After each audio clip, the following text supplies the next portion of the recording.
C'est vraiment agréable le livre d'or parce que en fait on peut vraiment le prendre dans sa main et en fait finalement avoir peut-être exactement le même geste que la personne pour qui il a été fait.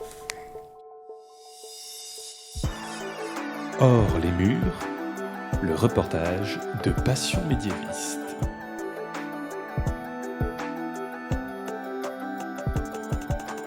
Bonjour à toutes et à tous et bienvenue dans ce nouveau format du podcast Passion médiéviste Hors les murs.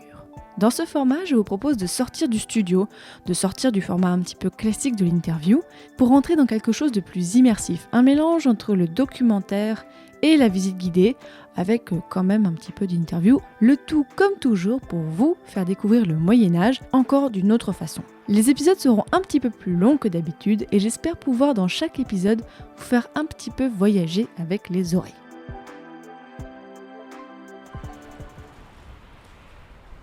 Pour ce premier épisode, je suis retournée voir la conservatrice Louisa Torres et avec elle, nous allons entrer dans les coulisses de la bibliothèque de l'Arsenal à Paris.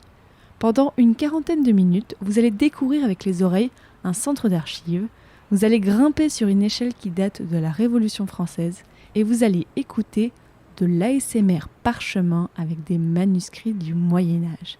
J'espère que ça vous plaira. Juste petite précaution avant qu'on commence.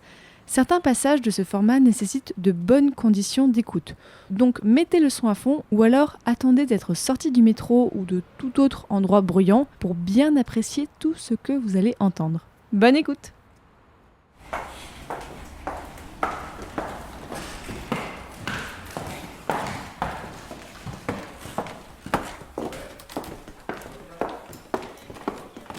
Je m'appelle Louisa Torres, je suis la conservatrice chargée des manuscrits médiévaux et Renaissance à la bibliothèque de l'Arsenal.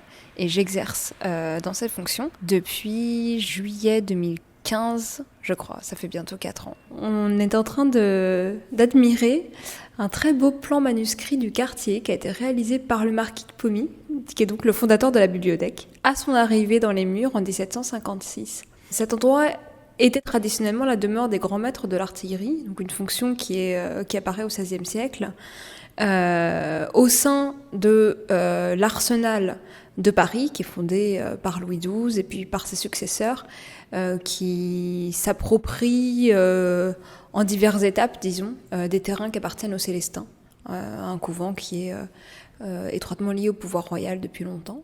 Ils vont construire c'est un grand, du coup pour ceux qui voient un peu Paris, c'est un grand espace qui va du canal qui existe déjà, le canal de la Bastille, à peu près ce qui est aujourd'hui le boulevard Henri IV, et puis jusqu'à la Bastille et à la Seine de l'autre côté, sachant que le boulevard Morland, qui est aujourd'hui un boulevard, est à l'époque encore un bras de Seine. Et l'Arsenal est construit en fait juste sur la muraille de Charles V, à cet endroit-là, au bord du bras de Seine, c'est-à-dire le plus loin possible de la Bastille, c'est-à-dire le plus loin possible de l'endroit où on met les dépôts d'explosifs, le salpêtre, tout ce qui est plus ou moins explosif, peut plus ou moins causer du dégât, est posé le plus près possible de la Bastille, le plus loin possible de la demeure du grand maître de l'artillerie.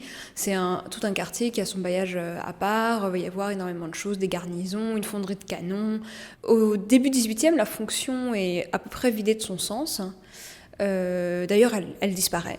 Mais on donne quand même la jouissance des locaux au marquis de Pommy, qui s'y installe en 1756 et qui, quelques années après, va se décharger de la dernière charge royale qui lui reste pour pouvoir se consacrer pleinement à ce qui est sa vraie passion, qui est la collection de livres. Son ambition, c'est de créer une bibliothèque à part entière, donc il va collectionner énormément de livres à la fin de sa vie, 2 ans avant la Révolution française, du coup, parce qu'il meurt en 87.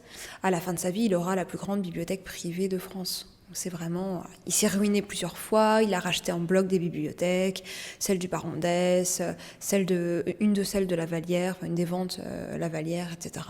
Donc il achète en masse et il a vraiment cet objectif d'installer sa bibliothèque avec du personnel dans les murs de l'hôtel particulier où il habite, donc qui est aujourd'hui la bibliothèque de l'Arsenal, et de l'ouvrir à tous les savants. Et pour ça, il faut qu'elle soit encyclopédique, évidemment, puisqu'il faut qu'on puisse y trouver des ressources sur le droit, la théologie, la littérature, l'histoire, que sais-je.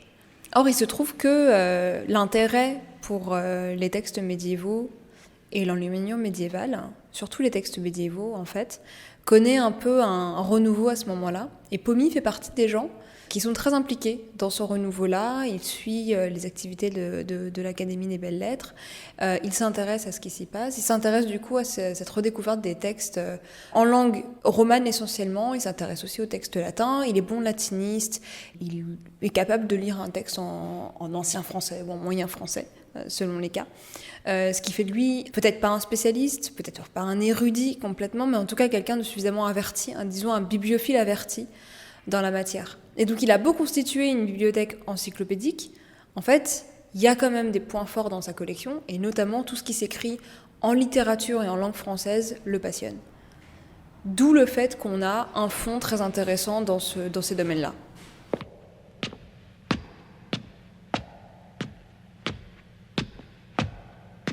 Alors là, on a monté un escalier, Louisa. Qu'est-ce que c'est ça ? Ah, ça, c'est l'escalier qu'on appelle la voûte rampante, qui date du duc de la Meilleraye, donc quand il était locataire ici, locataire entre guillemets, au XVIIe siècle. Et d'ailleurs, le décor est à son chiffre, un décor clairement guerrier qui rappelle la vocation d'Arsenal, hein, proprement parler. Ça, c'est la demeure des grands maîtres de l'artillerie. Donc lui, il est nommé grand maître de l'artillerie et il refait un peu une série de pièces à son chiffre et refait le décor. Donc en fait, ça, c'est l'ancienne entrée monumentale, qui est encore l'entrée des artistes. Enfin, personne ne fait jamais attention à cet escalier parce que c'est un escalier par lequel on passe et les visiteurs arrivent sans regarder le plafond. Et en fait, c'est un des éléments de décor assez emblématiques. Moi, j'aime beaucoup les canons et les longues vues. C'est un petit peu sombre aussi, c'est pour ça on le voit peut-être pas très très bien. Oui, c'est vrai. En fait, ça date d'une époque où cet escalier, enfin le bâtiment est 2 fois plus étroit en largeur. Et puis, il va vraiment perdre tout son côté central quand on va construire le pavillon d'entrée. Donc le pavillon à l'est et le pavillon à l'ouest.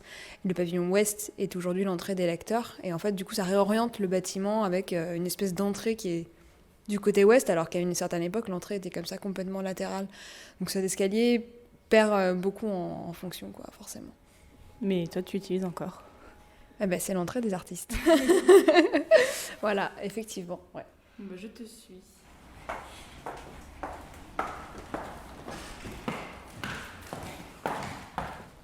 On continue un peu jusqu'au manuscrit, justement. Et ça, c'est l'ancienne. Aujourd'hui, on l'appelle Petit Salon Sully. Et c'est l'ancienne salle de lecture Second Empire des imprimés. D'où tous les cartouches autour avec des noms d'auteurs, son décor. Voilà.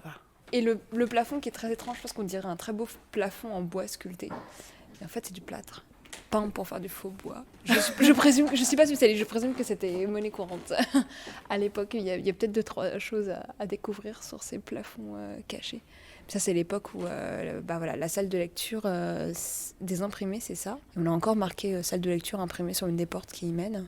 Et la salle de lecture des manuscrits, c'est le salon de musique. Un très beau salon, 18e, couleur gris de lin, qui a été restauré récemment, qui est magnifique maintenant, qui est vraiment purement un salon d'apparat qu'on réserve pour les visites, vraiment. Et à l'époque, c'est le très très chic salon de consultation des manuscrits. Voilà. Et ce qu'on voit, en fait, c'est que dans toutes ces salles, il y a des petites courettes. Là, il y a encore, juste au-dessus de nous, on voit qu'il y a plein d'étagères avec plein de manuscrits, plein de livres. Mais en fait, les collections de l'Arsenal envahissent un peu le bâtiment partout où il y a de la place. Ici, c'est quand même une collection très vaste. Il y a 1 million d'imprimés, 17 000 cartes, 100 000 estampes, 15 000 manuscrits. Enfin, c'est vraiment beaucoup de choses. Et donc effectivement, au-dessus des 2 salons, il y a une petite coursive qui court avec une rambarde en bois élégante. Et derrière, des rayons de livres. Donc là, c'est le fonds Georges Douai, qui est un fonds essentiellement consacré au théâtre. Ma cote préférée, c'est... je sais plus, c'est 900 quelque chose. Et c'est un ouvrage dans une jolie reliure 19e en marocain aubergine qui s'appelle Louisa. Sous-titre La vie d'une fille de joie. Évidemment.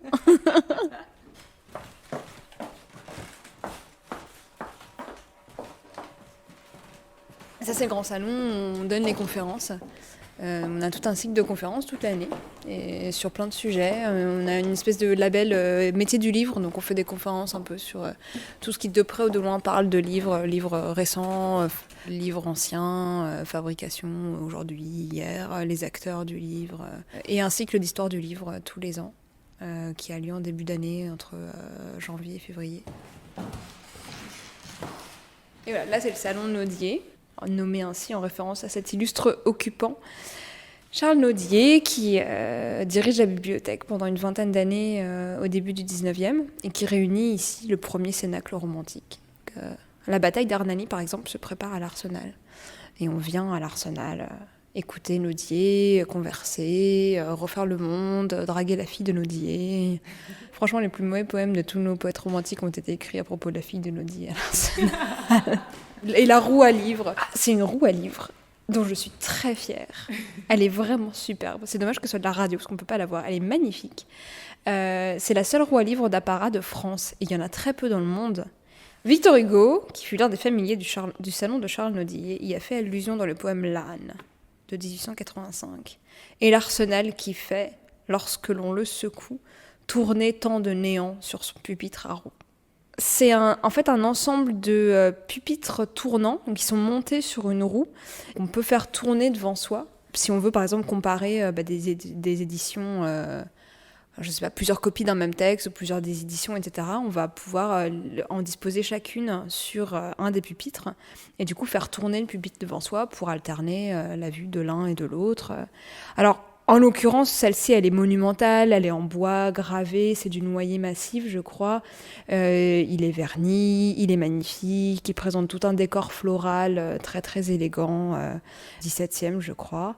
Et donc, elle a plus une espèce de vocation décorative, ornementale, somptueuse, etc., que vraiment un usage. En fait, j'ai jamais osé vraiment la faire tourner parce que j'ai peur de l'abîmer, mais voilà. Non, elle est superbe, elle est vraiment belle comme tout. Avant, elle était dans le petit salon, tout le monde la voyait, mais maintenant, elle est déportée dans le salon de Naudier. Mon rêve, c'est de la ranger à l'endroit où on range les manuscrits médiévaux. Elle serait super chic dedans. Mais je crois que c'est pas possible parce qu'elle passe pas la porte. Bon, ça reste un rêve.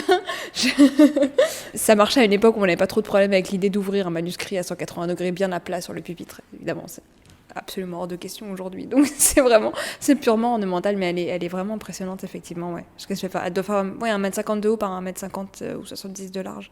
Donc c'est vraiment un bel objet. Elle est rarissime. Et elle est de fait assez connue, en fait. Ça m'est déjà arrivé d'avoir la surprise de gens qui me disent « Oh, t'es à l'Arsenal, mais il paraît qu'il y a une roue à livres géniale. » Je me dis « Comment tu sais ça, quoi ?» J'ai jamais su, d'ailleurs. C'était un antiquisant qui m'avait dit ça. Et je cherche encore à savoir comment il pouvait savoir ça.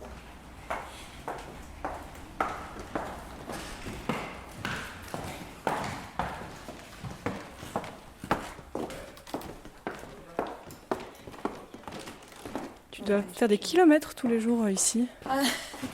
Alors le chef magasinier, qui est l'âme des lieux, a un podomètre à sa montre et je crois qu'il fait plusieurs kilomètres par jour. Genre 12 ou je sais pas quoi, je sais pas très bien, mais les grands jours, c'est beaucoup de kilomètres.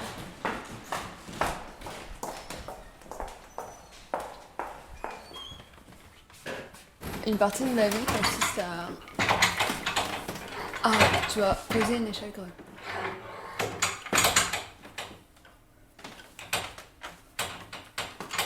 Avant, j'avais le vertige, mais ça c'était avant. Elles ont été prises à la Sorbonne à la Révolution. J'ai fait monter un jour un collègue d'un autre département dessus et je lui ai dit à mi-chemin qu'elle datait de 1789 et il a failli tomber. Mais en fait, ça reflète juste un truc marrant, c'est qu'à la Révolution française, l'Arsenal va récupérer énormément de livres, parce qu'on va être dépôt littéraire, et on va se servir dans les autres dépôts littéraires aussi, parce qu'on va devenir bibliothèque nationale publique.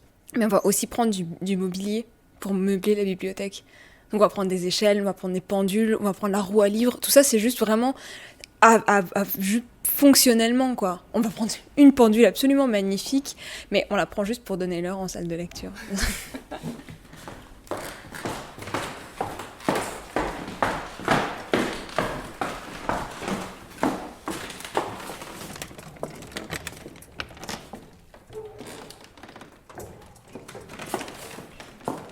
Aujourd'hui, tu vas nous faire écouter un petit peu en fait des manuscrits. Je te laisse les sortir. Généralement, j'assure pas le déplacement physique de tout, mais Si, bien sûr. On assure la conservation physique des documents, donc ça implique de les manipuler, de les déplacer éventuellement. Après, alors ça ne se voit pas, mais je mesure 1,50 m. Quand je commence à déplacer un ouvrage qui dépasse un certain poids, j'appelle à l'aide. Ça serait complètement idiot de vouloir se sentir... je sais pas, Superman, mais j'ai vraiment des ouvrages, certains très très lourds, quoi. Des formats liturgiques, monumentaux, de 45 cm de long, 25 de large, avec des plats en bois épais d'1,5 cm. C'est des choses qui peuvent peser, je sais pas, j'ai jamais essayé de les peser, en fait, à mon avis, 10-15 kilos facilement. Au-delà de 10 kilos, je porte pas un livre toute seule, ou alors je suis vraiment sur une toute petite distance. C'est pour ça qu'on a aussi des tas de chariots au-delà d'un certain poids. Quand un magasinier va chercher un livre de poche pour un lecteur qui est venu lire de la littérature, il y va à la main. Mais si c'est un truc d'un format, c'est tout de suite recommandé de partir sur un chariot fermé ou un chariot ouvert selon les types d'ouvrages. Parce que le but ultime, c'est de ne jamais abîmer l'ouvrage, mais même pas compromettre sa structure, même par un mauvais balancement, même par un mauvais mouvement, même juste en le portant un peu de traviole. Moi, je dis souvent que la conservation, c'est penser avec ses mains. C'est quelque chose qui s'apprend, en fait, c'est être toujours prêter une attention absolue au mouvement et à ce qu'on sent dans nos mains. Le poids de ce livre, est-ce que ce livre, il s'ouvre jusque-là? Est-ce que je suis en train de forcer sa reliure ou pas si je vais jusque-là?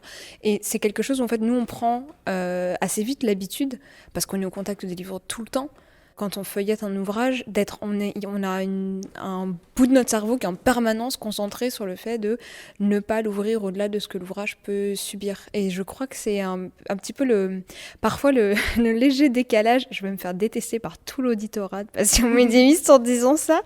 Mais il y a beaucoup de chercheurs qui disent oui, mais on peut pas avoir accès à tel et tel et tel ouvrage. Mais en fait, ça arrive très souvent qu'un chercheur en salle de lecture oublie un petit peu qu'il a un ouvrage fragile entre les mains et que la reliure cède. Et ça arrive moins souvent quand c'est un bibliothécaire qui feuillette un ouvrage, parce qu'on est formé, en fait, tout simplement, à faire avant tout attention, pas à ce qu'on a sous les yeux, mais à ce qu'on a entre les mains.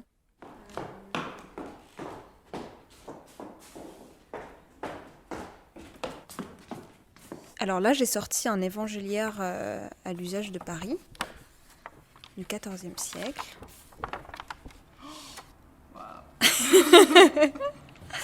C'est un ouvrage liturgique, donc c'est écrit en très gros, c'est un très grand format, parce que ça sert pendant la messe, ou pendant l'office, de façon générale. Donc on est sur un type d'ouvrage d'apparat, toujours très beau. Ici, ce que vous ne voyez pas, c'est des pages...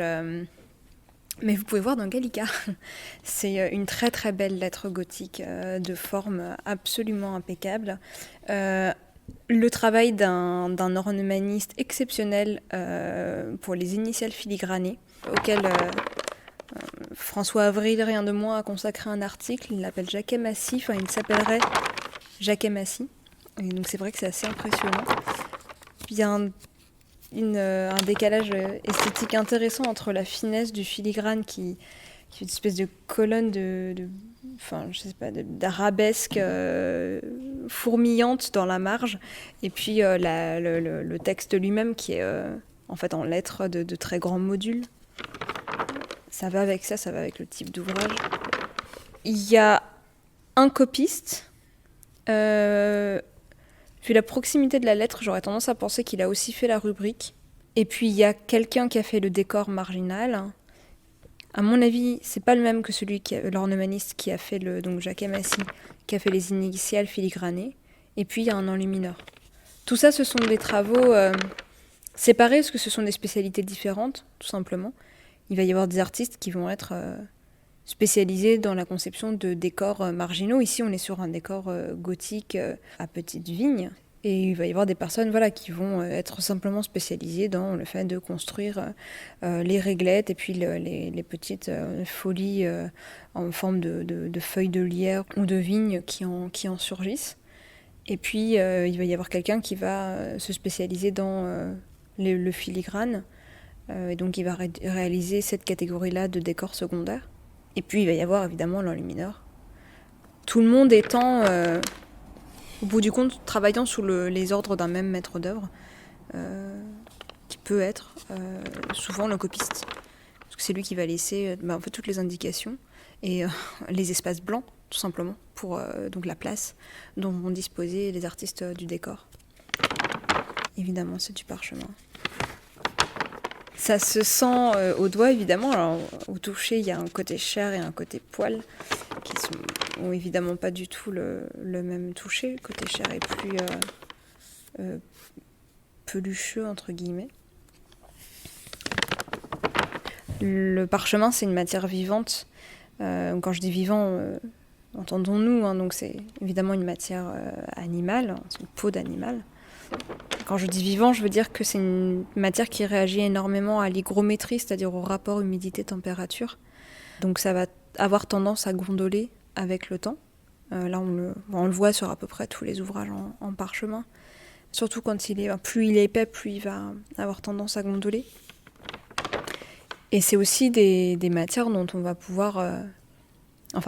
si on faisait un relevé au millimètre dans des conditions d'hygrométrie très différentes, on aurait probablement un décalage de quelques millimètres. Encore aujourd'hui, quoi. C'est vraiment des matières qui sont qui absorbent vraiment leurs conditions de conservation. Et c'est vraiment important. Alors la règle d'or, c'est de les maintenir toujours à la même hygrométrie. Il y a des calculs scientifiques qui font qu'on pense que 50% d'hygrométrie, 18 degrés, c'est bien. En réalité, ces ouvrages-là, les miens, ils sont pas tout à fait pile sur ces calculs-là. Mais ils sont exactement dans la même pièce depuis 250 ans. Donc ce serait beaucoup plus grave pour eux si je décidais subitement de leur mettre une climatisation qui changerait légèrement la teneur de l'air autour d'eux, que si je les maintiens en fait strictement toujours un peu au même ratio de température et d'humidité. Et en fait c'est quelque chose qu'on contrôle en permanence. On a un détecteur dans la pièce où ils sont conservés qui est relevé très régulièrement. Et donc on a des humidificateurs ou des déshumidificateurs qu'on actionne en fonction de la température. Évidemment, on ne peut pas faire grand-chose. On a la chance d'être logé ici dans un bâtiment dont les murs très épais garantissent que les changements de température ou les variations d'humidité ne se font que très lentement. Par exemple, on n'est pas très très loin de la Seine et quand la Seine monte, c'est bon, ici on est tranquille, il n'y a pas de souci, il n'y a pas de risque d'inondation. Alors on a évacué une ou deux fois au cours des derniers épisodes de crue, mais toujours par un principe de précaution très très paranoïaque. Parce qu'en réalité, on n'a pas pris l'eau en 1910. Qu'a priori, si on n'a pas pris l'eau en 1910, je touche du bois, mais on a un petit peu de marge. On ne sait même pas très très bien par quel miracle on a si peu été touché, parce qu'effectivement, on est juste à côté de la Seine. Et sur un terrain... vraiment, le boulevard qui longe le bâtiment est un ancien bras de Seine. C'est-à-dire que c'est des terrains qui ont été asséchés et rendus constructibles, mais qui ne sont pas naturellement si endurs que ça. Donc c'est assez miraculeux en fait. Mais non, effectivement, on n'a pas des gros risques on ne se connaît pas. On a des plans d'urgence pour tout, évidemment. Et notamment, on a un plan d'urgence inondation qui est rodé et qui est prévu autant qu'il peut l'être, hein, sur lequel du coup on a eu des répétitions grandeur nature, on va dire. On est extrêmement préparé à ça et ça fait vraiment partie de nos missions premières. Moi en tout cas je suis très contente qu'on ait un bâtiment comme ça qui naturellement offre une résistance aux variations de température. Il arrive qu'il fasse 40 à Paris, que l'atmosphère dans les bureaux soit irrespirable et que naturellement en magasin la température n'est pris que 5 degrés quoi. Sur 20 pris à l'extérieur. Il y a vraiment une isolation formidable. Et ça, c'est une chance extraordinaire. C'est tout simplement dû à l'âge du bâtiment et l'épaisseur des murs. Hein. C'est pas plus compliqué que ça. Puis avec des pratiques de précaution, fermer les volets, contrôler tout le temps. Les documents qui souffrent le plus étant les reliures faites en parchemin. Parce que là, pour le coup, le parchemin est vraiment tendu contre les aides et reliures. La moindre variation va vraiment aller jouer très très fortement contre les contraintes du matériau et provoquer des déchirures. Ça c'est vraiment pour moi c'est les objets les plus fragiles en fait. Autrement, le parchemin est bien plus solide que le papier. Ça, il n'y a pas photo. Le manuscrit que tu as sorti, il est utilisé, il est souvent consulté par des chercheurs ou par des étudiants. Alors celui-là, non.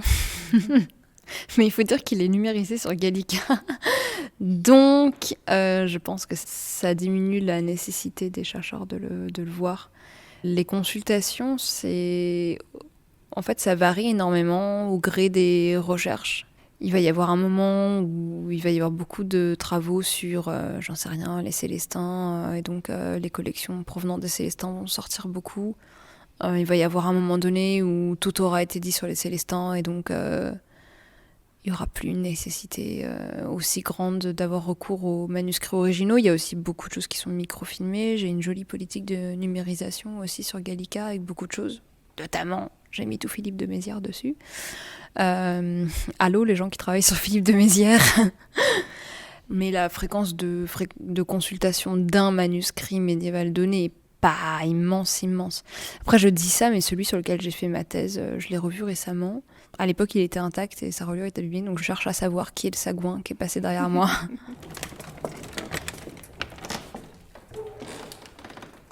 Là, on passe sur des formats beaucoup plus petits.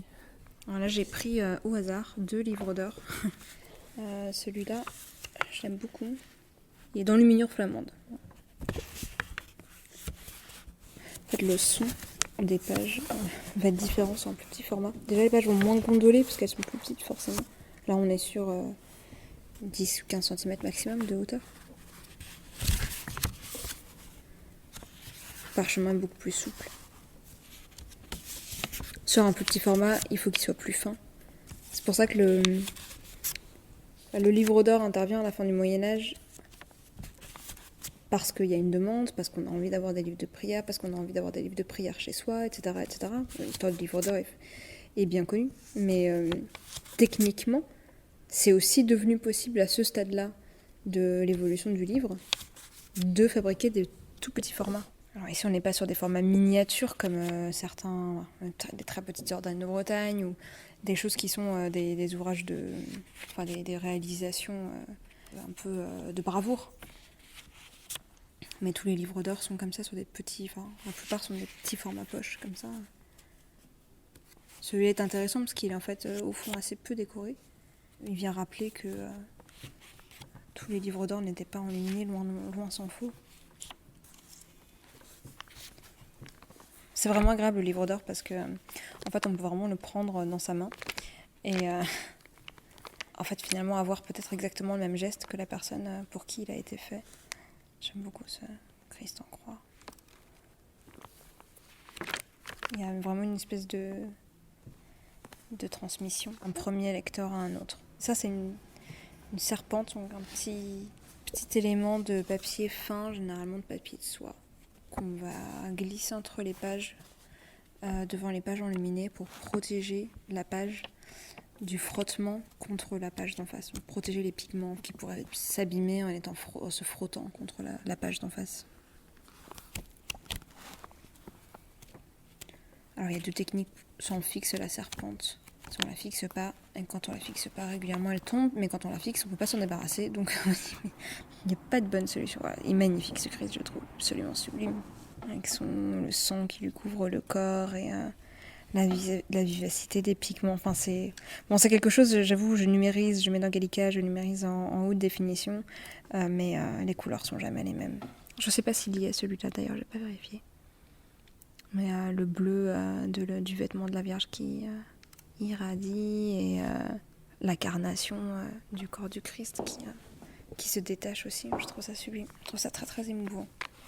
Heureusement, dans mon métier, il y a des moments comme ça où juste je m'émerveille de ce que j'ai entre les mains.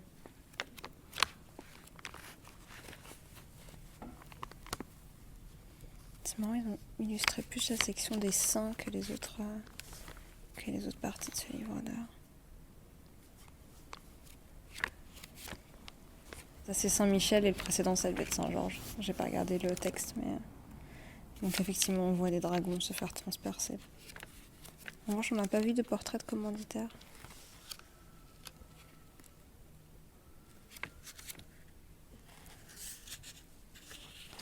Et le petit papillon qui nous indique que cet ouvrage a été restauré en mai 1949. Et alors ça, là j'ai une petite notation à la main.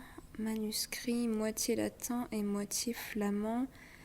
Ce manuscrit moitié latin et moitié flamand est d'environ l'an 1360. Pourquoi il dit ça, je ne sais pas du tout. Si, je pense peut-être les armes. Là, il y a un possesseur qui a mis ses armes, mais c'est pas forcément le possesseur d'origine. Ah ben si, ils sont là, les commanditaires en prière, je suis bête, c'est le premier folio. Le marquis de Pommy étudiait ses livres. C'est particulier à lui. Pas le seul bibliophile à avoir porté un intérêt intellectuel à sa collection, évidemment, mais il avait quand même la particularité de s'y intéresser beaucoup et d'annoter abondamment les ouvrages qu'il possédait. La collection médiévale de l'Arsenal a deux origines. La collection du marquis de Pommy, donc avec ce fort intérêt pour tout ce qui est roman, poésie médiévale, chronique, tout ce qui pouvait au XVIIIe paraître littéraire, entre guillemets. Évidemment, on est en pleine question des gens littéraires déjà au Moyen-Âge, et en plus avec le regard médiévaliste 18e par-dessus. Il avait aussi un goût assez prononcé pour l'enluminure. Et du coup, sont passés entre ses mains toute une catégorie d'ouvrages qui typiquement appartiennent à des collections privées que sont les livres d'or. Il y a une très belle collection de livres d'or à l'Arsenal. Presque tous viennent du marquis de Pommy. Parce que forcément, un livre d'or, ça se passe de main privée en main privée, en fait. Ça, assez logiquement. L'autre grande origine de la collection, c'est les confiscations révolutionnaires. Avec tout ce qui arrive, l'ouvrage précédent venait de Saint-Victor, confiscation révolutionnaire. C'est phénoménal, on va mettre tout le 19e à absorber en fait cette arrivée. De même que c'est pareil pour la Bibliothèque nationale, c'est pareil pour tout le monde. On va mettre tout le 19e siècle à redresser les catalogues des collections maintenant publiques depuis l'entrée massive des confiscations révolutionnaires, évidemment. Et donc à l'Arsenal, on a vraiment comme ça, pour le fonds médiéval, c'est quasiment les deux seules provenances. Sachant qu'évidemment, derrière confiscation révolutionnaire, vont se dissimuler toute une série de provenances ecclésiastiques parisiennes. Soit un ouvrage vient de la collection Pommy et ça interroge sur une pratique bibliophilique au XVIIIe, soit ils proviennent d'une collection plus ancienne, ecclésiastique généralement. Et là, ça peut être des parcours très très différents d'ouvrages.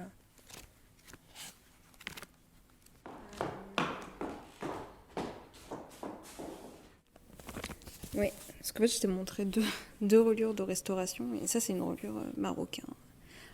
Ça veut dire quoi ? Le marocain, c'est un cuir de chèvre, en principe du Maroc, mais c'est un cuir noble, qui est teint généralement, souvent en rouge, mais pas seulement. Aujourd'hui, il y a beaucoup de marocains verts, certains étaient verts à l'origine, d'autres étaient bleus à l'origine. Il y a des marocains qu'on dit citron, qui sont plutôt une sorte de jaune moutarde. Puis il y avait des noirs. Dans tous les cas, c'est des cuirs avec un grain assez large, mais avec un grain, donc par opposition à un veau qui va être beaucoup plus lisse. Donc on trouve très souvent avec au moins un décor de filet doré, et puis un décor au dos. Ici, un décor 18e très typique, parce que c'est des cuirs d'apparat, donc si on a les moyens de relier un ouvrage en marocain, assez logiquement, on va la sortir d'un décor au moins minimal, on va pas le laisser nu, quoi.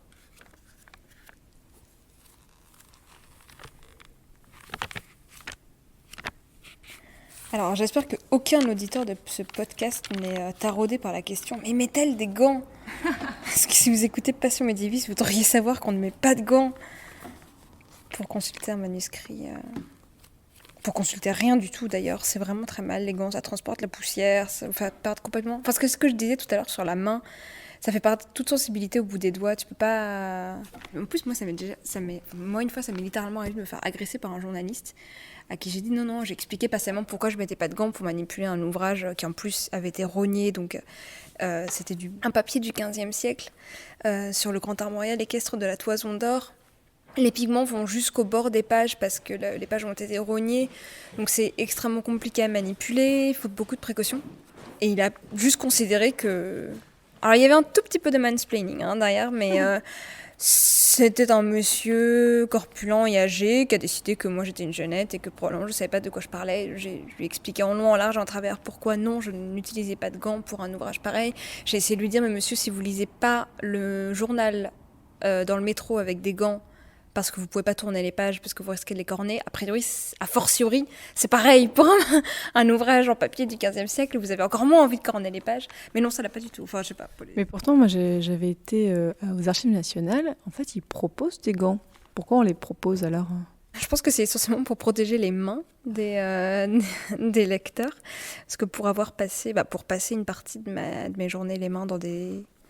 C'est pas poussiéreux, les ouvrages du fond médiéval sont pas poussiéreux parce qu'ils sont dépoussiérés régulièrement, mais tout ce qui est boîte d'archives, c'est gommé à la pièce de temps en temps, donc globalement c'est quand même des poussières très agressives pour la peau.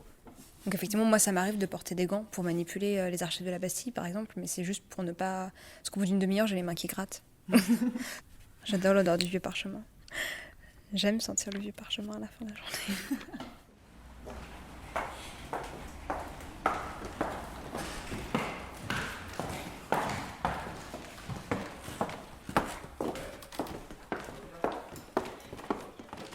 Alors là, on est dans le salon de musique, qui est l'ancienne salle de lecture consacrée aux manuscrits, en fait, de l'Arsenal, à l'époque où il y avait plusieurs salles de lecture, une pour les imprimés, une pour les manuscrits. Et c'est une très très belle salle de décor début 18e, où on travaillait l'architecte Beaufranc, Dauphin, etc. Enfin tout, pas mal de grands noms qu'on a retrouvés derrière les panneaux quand on a on a restauré ces panneaux-là. Ça avait été repeint en blanc intégralement, donc les moulures blanches sur fond blanc se voyaient beaucoup moins. Et là, elles ont retrouvé leur éclat gris de lin naturel. Le gris de lin, c'est une sorte... Enfin, moi, je vois ça violet parme. J'imagine qu'il y a des gens qui voient ça gris tirant sur le violet. En tout cas, je présume. Et c'est ça un petit peu le... En tout cas, c'était la couleur d'origine, tout simplement, du décor. On a gratté la peinture blanche, on l'a retrouvée en dessous, tout simplement.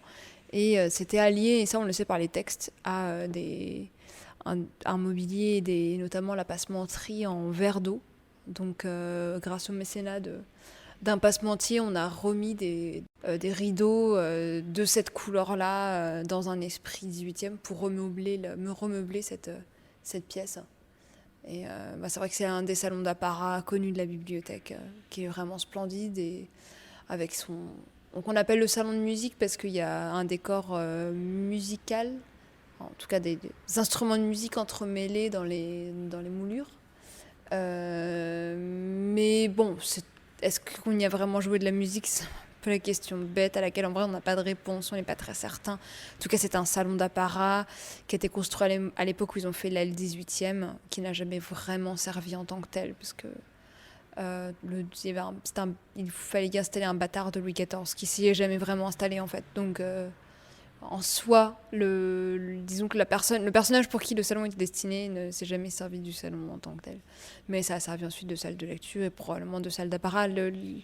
L'Arsenal a été habité par énormément de gens. Il a fonctionné comme bibliothèque. Les pièces ont changé de fonction au fil des années. Il y a un ancien directeur qui dit que c'était un vrai HLM à une époque. Il y a un peu de ça, quoi. Parce que voilà, on dégageait des petits appartements qu'on prêtait à un tel, la marquise de Genlis, non, la duchesse de Genlis, je sais pas, le poète polonais Adam Mickiewicz. Il y a toute une série de personnages qui ont juste habité ici. José Maria de Heredia, évidemment, le poète, jusqu'au dernier directeur de la bibliothèque de l'Arsenal qui avait encore ses appartements ici. Ça c'est fini, on a récupéré les appartements, on en a fait des bureaux. C'est aussi pour ça que c'est un bâtiment compliqué. Il y avait toujours des tas de pièces qui avaient des destinations différentes. Encore aujourd'hui, on peut se balader dans un couloir et tomber sur une ancienne pièce d'eau qu'on a meublée, dans laquelle on a mis des livres depuis, parce que c'est un petit peu aussi les murs, les livres qui envahissent, on chasse les gens les uns après les autres pour convertir leurs appartements en magasin, quoi, en lieu de stockage, avec les livres qui envahissent de plus en plus le bâtiment. Je pense qu'on doit pouvoir faire un truc d'horreur avec ça. Qu'est-ce qu'on trouve comme type de manuscrit à l'Arsenal ? On trouve de tout. La partie médiévale du fond, à proprement parler, représente 10% des manuscrits. Aussi parce que quand un fonds contemporain entre, c'est tout de suite de nombreux volumes de papier. Ça se conçoit pas du tout de la même façon, évidemment. Donc pour tous les archives d'écrivains ou de savants modernes, on prend tout de suite plusieurs centaines de numéros de cotes. Le fonds en tant que tel est encyclopédique, universaliste, comme le reste du fonds général de la bibliothèque. Et la distinction manuscrit imprimé, elle est faite, mais dans le classement et au catalogue, elle n'est pas apparente, en tout cas elle n'est pas déterminante, elle va être faite assez tard en fait, à un moment donné où on va vraiment séparer les deux, au 19e, on va vraiment séparer les deux types d'objets, mais dans la collection de Marquis de Pommy, ils mélangent, ils traitent indifféremment, pas tout à fait indifféremment, mais ils traitent ensemble un imprimé ou un manuscrit portant le même texte de la même époque. Je sais pas, un livre d'or incunable et un livre d'or manuscrit vont être pour lui 2 livres d'or du XVe siècle, mettons. De la même façon que dans le fond général, il y a quand même certains points forts dans la collection, donc notamment ces manuscrits en langue romane, ces chroniques, ces textes littéraires médiévaux, des romans de chevalerie, parfois il y a des versions uniques, parfois des recueils de poèmes aussi, des recueils de dits, des recueils de fabliaux, le roman de Renard, le roman de la Rose. Une partie du fond provenant plus largement des confiscations révolutionnaires qui vont être des types d'ouvrages soit liturgiques, soit, disons, d'études religieuses, de théologie, de scolastique, etc., à proprement parler.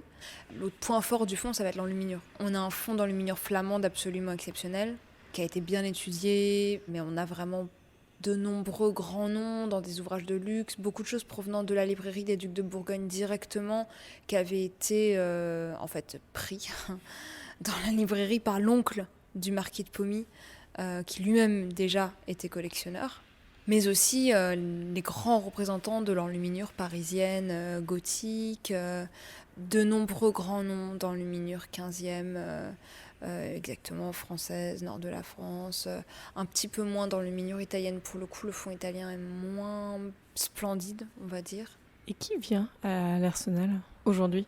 Alors, sur le fond médiéval, des chercheurs, des doctorants. J'ai des élèves de master, parfois, que j'accueille aussi et qui ont accès aux originaux comme les autres. Moyennant, éventuellement, si je vois qu'ils sont effectivement en master, je passe faire 3 mots d'explication sur comment ça se passe, la consultation d'un original. Après, de façon plus générale à l'Arsenal, et c'est quelque chose que j'aime beaucoup et auquel on tient beaucoup, on a gardé une espèce de tradition un peu de bibliothèque de quartier. Faut savoir que la bibliothèque de l'Arsenal était indépendante jusqu'en 1934 et qu'on est rattaché qu'en 1934-35 à la Bibliothèque nationale. Ce qui est relativement tard, en fait, en termes, par rapport à la vie d'un Voilà, c'est le pendule régulateur qui sonne. Et il est 4 heures, voilà. Avec son cadran, ses aiguilles télescopiques pour aller avec un cadran ovale. Disons un mécanisme assez complexe. Derrière. Cette pendule a fait l'objet d'une restauration et donc elle est très bien connue parce qu'on l'a vraiment démontée intégralement, étudiée sous toutes ses coutures et en fait ça se voit pas là, à l'audio encore moins, mais ça se voit pas, mais le coffre qui a l'air noir en fait c'est plutôt rougeoyant et en fait c'est parce qu'il était c'est de l'écaille de tortue à dominante genre vert émeraude qui avec la lumière est devenue rouge aujourd'hui. Et en fait, quand on démonte toutes les parties qui n'ont jamais pris la lumière sont encore vert émeraude. Et en fait, cette pendule devait être absolument magnifique. À l'époque de sa construction, déjà qu'elle est encore sublime, mais j'ose même pas imaginer à l'époque où elle était vert émeraude, quoi. Mais voilà. À la bibliothèque de l'Arsenal, on a gardé du coup cette tradition d'avoir un grand public et des gens qui viennent juste lire. C'est assez propre à notre façon d'accueillir le public. On tisse un lien particulier avec ces gens qui vont être juste des gens qui habitent le quartier, parfois même pas forcément, mais qui viennent sur leur temps libre lire de la littérature à l'Arsenal, juste des livres. En fait, c'est assez merveilleux d'être une bibliothèque de recherche et d'avoir encore dans nos salles des gens qui viennent juste pour bouquiner des choses qu'ils pourraient fondamentalement acheter en ligne ou aller emprunter dans la bibliothèque. Alors, on a quand même des fonds anciens, des choses qui se trouvent plus difficilement en bibliothèque. En fait, on avait le dépôt légal de la littérature dès le début 19e et jusqu'à une période très récente. Donc, on a aussi un fonds de littérature moderne et contemporaine complet, parce que par définition, du coup, il n'y a pas de tri en termes de qualité ou de cohérence avec le reste des fonds, etc. Enfin, c'est vraiment du pur dépôt légal. Mais voilà, il y a des gens qui viennent consulter ça, quoi. Et moi, ce que j'aime bien raconter, et c'est une histoire de fan de radio à fan de radio, c'est des gens qui connaissent l'émission Rendez-vous avec X de France Inter. Lorsqu'ils ont clos l'émission, lorsqu'ils ont arrêté, le journaliste avait révélé qu'il ne voulait pas révéler l'identité de Monsieur X, mais qu'en revanche, il a simplement raconté qu'il s'était rencontré un jour à la bibliothèque de l'Arsenal. Et franchement, c'est super chic. Voilà.